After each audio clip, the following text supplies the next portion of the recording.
Hey guys, today we are going to discuss on how you can create discounts for your Shopify store. But before that, this video is sponsored by AppMaker, a seamless Shopify application that helps you create native Android and iOS applications of your Shopify store. Thanks to AppMaker for sponsoring this video. First, go to your Shopify dashboard. There is a section on the left side called Discounts. Click on that and then choose Create Discount.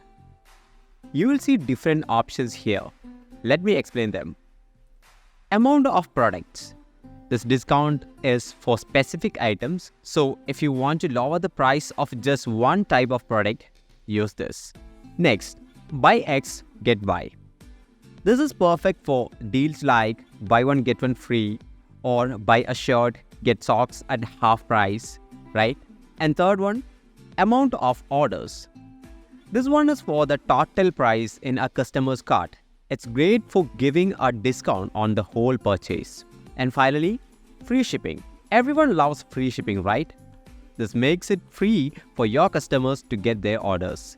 Today, I'm going to use the amount of order as an example, so go ahead and try. Next, we'll choose how people can get the discount. In the method section, select discount code. It's usually already selected for you. Now you get to make up your own code.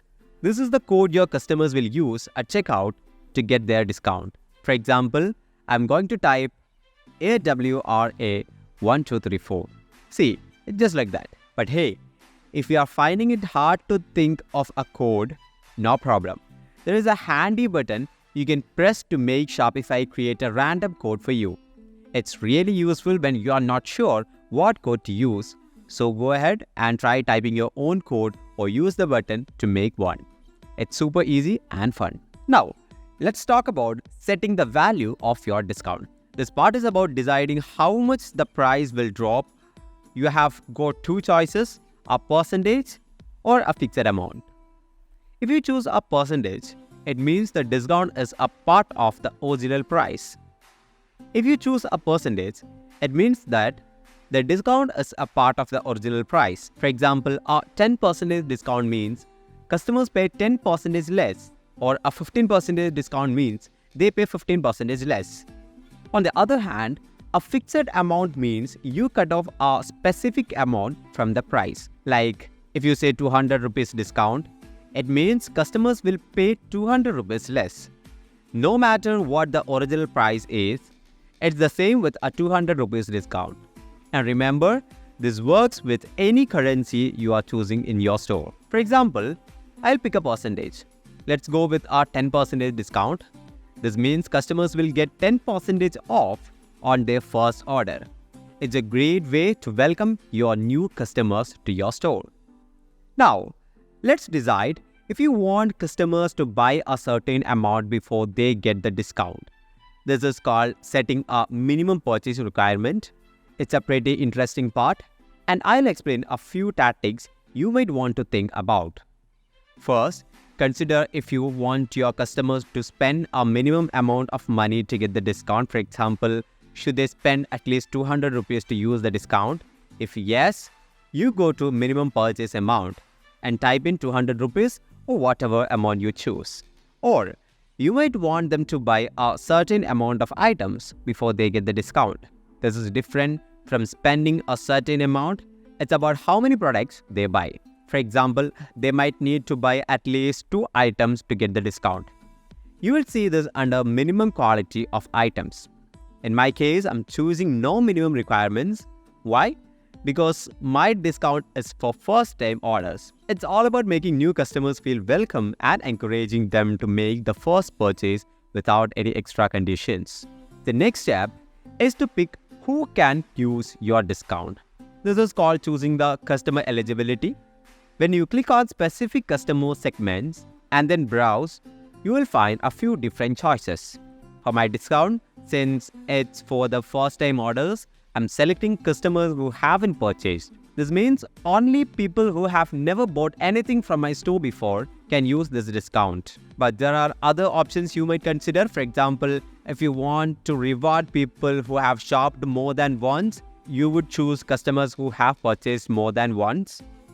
This is a great way to keep customers coming back, making them regulars or what we call repeat customers. Another option is abandoned checkouts in the last 30 days.